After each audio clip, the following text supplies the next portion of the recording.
Now, if you're using the spacers, which we most often are, you want to put them in rather quickly to make sure that they fit in your joints and that your joints are spaced correctly. In fact, sometimes you can even take a spacer as you go with you. When you put the spacer in, this part goes down. The reason that that goes down is so that if you have wire reinforcement, like a 4-inch block would usually have wire. So after we get our spacers in, we would lay a piece of wire in there. Once your spacers are in, it's time to lay the next course. The biggest thing to remember, what I like to do is do the first course a day ahead, especially if you're doing a lot of panels and you can have a full day of doing the first course. The biggest thing to remember, as I was saying, is you are not laying glass block. You are stacking glass on plastic. Stacking glass on plastic. This does not take a skilled mason. It takes a skilled mason to get the first course down, and after that, anyone can make time on this because you're stacking glass on plastic. And I say that so much because the number one thing, and this is where a skilled mason comes into play with his trowel, is you can't get mortar on the plastic.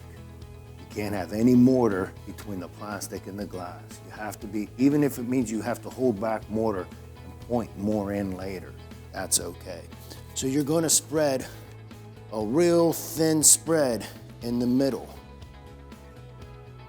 And this training mortar makes it a little difficult for me to demonstrate correctly. See, I got mortar on the plastic. That's a no-no.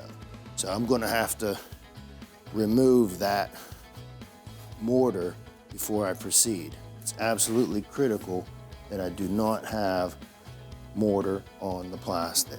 Whenever we're at our ends, what we want to do is this piece here will break off easily. So you remove that to do your end pieces. It's critical that you put the spacers on the end. A lot of people want to skip them, but the problem is if everything else is on a spacer, then as you continue to go up, this is going to want to sink. Got to remove my mortar. Plastic on glass, glass on plastic, no mortar in between. That's rule number one when you're working with this. This might even be too much mortar because it might ooze onto there. Hold your mortar back in those locations. You'll get into a good rhythm of spreading thin. I talked about stacking glass on plastic. In this scenario, I am putting mortar where I'm butting up against the end or the jamb. That's optional at this point. And I will not be using mortar, making sure I don't get any mortar between my glass and my plastic. Some lumps in the training mortar need tapped out. But what you're going to do on a wall like this is you are going to not put any head joints in at this point. You're just going to stack the glass and make sure that you get it where you want it.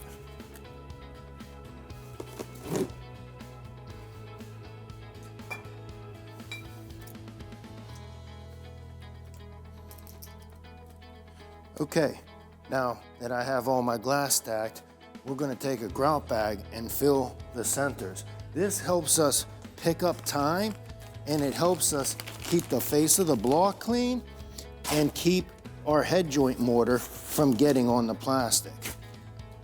This is not so difficult in a real life setting because you should have 2 helpers for every mason. So as the mason is stacking the glass, you can have a helper coming behind him filling the centers. You can have a helper handing him glass block. I mentioned before, you're going to need that help because it's going to take a long time to clean them. So you want to shove your bag way down in there and you want to squeeze, fill this full. And this ensures that you have a good full joint all the way through. And one thing that I like to do is easier on the 4-inch is you have this rib here. So do your front half and then do your back half. You can see That produces a much fuller joint than just doing it in the middle. It's a little bit difficult on these 3-inch. We rarely do this on 3-inch because 3-inch is usually a small window. We just lay it normal. I'm demonstrating how we would do a large panel with the spacers. If you have a void like this, you can always keep your bag clean, stick it in. Remember, always fill your joints from the inside out. Don't try to get them from the outside in. You'll have voids all through it.